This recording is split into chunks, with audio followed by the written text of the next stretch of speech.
Things were getting hot.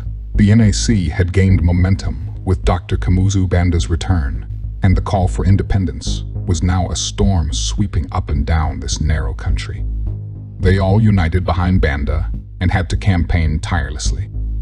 After Vera quit her job with the Ministry of Lands, she began to assist Orton as his secretary in court. She'd always wanted to become a doctor, but it seemed quite impossible to leave her children for the 7 years a medical education would take. Working with her husband Orton was extremely interesting that she decided to become a lawyer instead.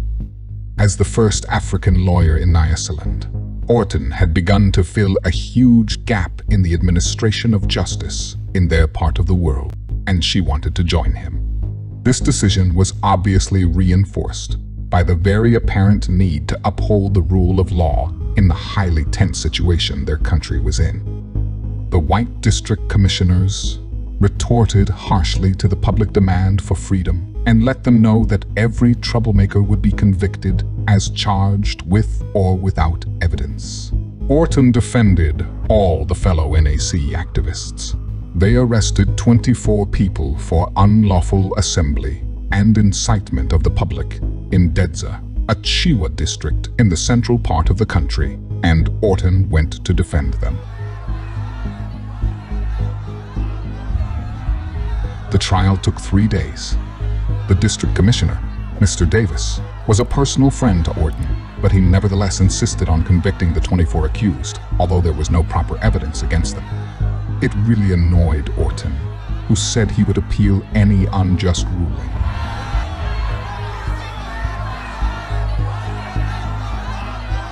A large crowd had gathered around the courthouse to hear the judgment. We had been waiting for 2 days together with the mobile police force, which the white magistrate had called to the scene. There was a primary school just beside the courthouse. It was around noon, and the children were coming out from class just as the court officials left the building. There were people everywhere, and it was tense. Vera noticed that the mobile police force had donned their helmets and that they were armed. It frightened her, and she went over to the police commander. "Why are you here?" "This is wrong. You can see that these people are demonstrating in peace. They are not making any trouble. There are children all over the place. Do you want to provoke a situation?" He just looked at her stone-faced. Then she saw the district commissioner, Mr. Davis, approaching with a megaphone, about to read out the riot act. She knew that when he had finished reading the act, the police would charge and beat people up. So she ran straight up to him.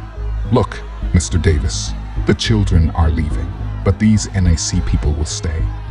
You know that they are always here, singing their songs and demonstrating, but they do it in an orderly fashion. Please, stop the police. There is nothing I can do.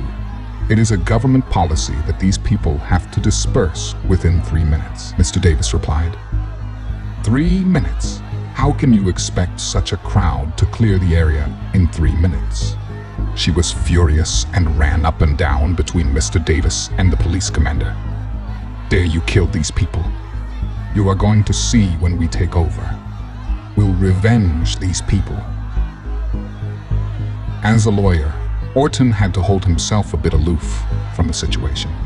While she was running around outside, he was with his clients and the district commissioner in the courthouse. He assured Mr. Davis that the demonstrators would not make any trouble, and Mr. Davis agreed to give them another 5 minutes. 5 minutes later, they started shooting. Women with babies on their back were running for their lives. Small children fell to the ground. People were shot dead. After the first round of firing, most people had fled behind the corner of a big house, and the police charged. We all ran to a nearby trading center, and the police just smashed everything in their path, chased people into the shops and stalls, and beat them up. There was so much chaos. The cries of women and children were everywhere. Orton ran to his car, drove right up beside Vera and threw the door open. "Jump in," he yelled, but another man ran to the car as well. They had noticed him before because he had been eagerly sabotaging Vera's efforts to calm the demonstrators. Every time she urged the people to go back, he said, "No, we have to stay. We have to stay," which confused people. It was a really chaotic situation. She was hurt, and they had to get away from there, and this man was hammering on the car. "They are going to kill me. Help," the man cried. Orton and Vera thought he was badly hurt, and they let him into the car. As they drove off, they were talking heatedly about the massacre they had just witnessed.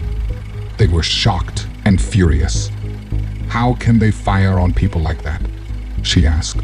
"If we wanted to, we could just as easily kill them." They drove past the huge mansions of the white people living beautifully up in the hills around Dedza. They just live up there, lonely and vulnerable.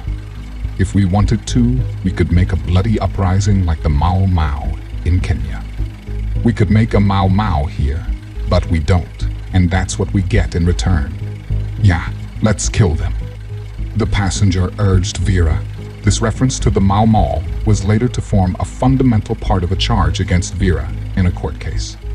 She was put on trial for planning to kill white people. Actually, it was the other way around.